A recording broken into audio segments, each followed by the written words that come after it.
প্রায় ৪ ঘণ্টা বন্ধ থাকার পর আবারও রাকসু নির্বাচনের মনোনয়নপত্র বিতরণ কার্যক্রম শুরু হয়েছে। দুপুর ২টার দিকে আনুষ্ঠানিকভাবে নির্বাচন কমিশনের পক্ষ থেকে প্রার্থীদের মাঝে মনোনয়নপত্র বিতরণ শুরু করা হয়। এর আগে ইসলামী ছাত্র শিবির, বৈষম্যবিরোধী ছাত্র আন্দোলন সহ বিভিন্ন সংগঠনের প্রার্থী ও সমর্থকরা ছাত্রদলের দেয়া তালা ভেঙে রাকসুর কোষাধ্যক্ষের কার্যালয়ে প্রবেশ করে।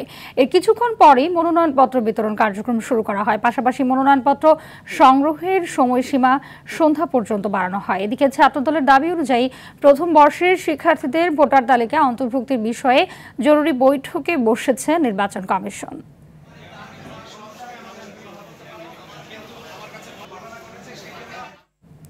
রাজশাহী বিশ্ববিদ্যালয়ের সর্বশেষ পরিস্থিতি জানাতে সরাসরি যুক্ত হচ্ছেন সহকর্মী মোস্তাফিজ রকি জানাবেন যে বিশ্ববিদ্যালয়ে এই মুহূর্তে অবস্থা কি দেখছেন?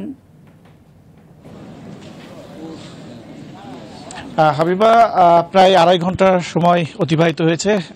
যে মনোনয়ন যে ফর্ম সেটি কিন্তু তারা যারা শিক্ষার্থী রয়েছেন তারা কিন্তু আসলে সংগ্রহ করছেন এবং কিছুক্ষণ আগেই নির্বাচন কমিশনের পক্ষ থেকে কিন্তু আনুষ্ঠানিকভাবে একটি ঘোষণা দেওয়া হয়েছে যে আজকে বিকেল ঠিক ৫:৩০টার দিকে সিনেট ভবন যেটি রয়েছে সেখানে সর্বদলীয় যারা প্রার্থীদের যারা রয়েছেন তাদের সঙ্গে একটি বৈঠক অনুষ্ঠিত হবে এবং সেই বৈঠকে মূলত ছাত্রদলের পক্ষ থেকে যে দাবিটি করা হচ্ছে যে প্রথম বর্ষের শিক্ষার্থী যারা রয়েছেন তাদেরকে ভোটার তালিকায় অন্তর্ভুক্তি করার, এবং সেটি তারা বলেছেন যে কিছুক্ষণ আগেই ভিসির সঙ্গে কিন্তু তারা একটি জরুরি বৈঠক করেছেন এবং সেই বৈঠকে সিদ্ধান্ত হয়েছে যে সর্বদলীয় যে সমস্ত ছাত্র সংগঠনগুলি রয়েছে তাদেরকে নিয়েই মূলত আলোচনায় করে তারা আসলে সিদ্ধান্তে পৌঁছাবে।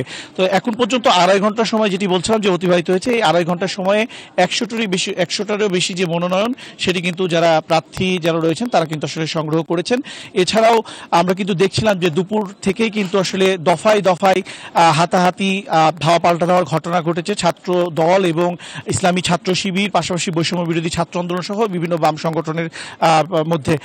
পরবর্তীতে আমরা দেখেছিলাম যে বিশ্ববিদ্যালয় প্রশাসনের পক্ষ থেকে টিম আসছিলেন এবং তাদের সাথে কথা বলার চেষ্টা করেছিলেন।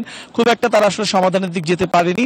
তবে এখন ছাত্র দলের যারা নেতাকর্মীরা রয়েছেন তারা কিন্তু এখনো অনড় অবস্থানে রয়েছেন এবং তারা বলছেন যে যতক্ষণ পর্যন্ত প্রথম বর্ষের শিক্ষার্থীদেরকে ভোটার তালিকায় অন্তর্ভুক্ত করা হবে না ততক্ষণ পর্যন্ত তাদের যে অবস্থান সেটি তারা অবস্থান নেবেন। এবং তারা কিন্তু আমাদেরকে জানিয়েছেন যে এখন তারা যে দাবিটি আসলে করছেন যে ভিসির তারা আসলে পদত্যাগ জানাচ্ছেন। তবে ৫:৩০ নাগাদ আসলে সিনেট ভবনে একটি জরুরি আবারও সভা ডাকা হয়েছে এবং সেই সভায় মূলত আসলে সিদ্ধান্ত আসতে পারে যে প্রথম বর্ষের শিক্ষার্থীদেরকে ভোটার করা হবে কি হবে না। তো এই ছিল হবে আমার কাছে সর্বশেষ পরিস্থিতি। জি, ধন্যবাদ আপনাকে।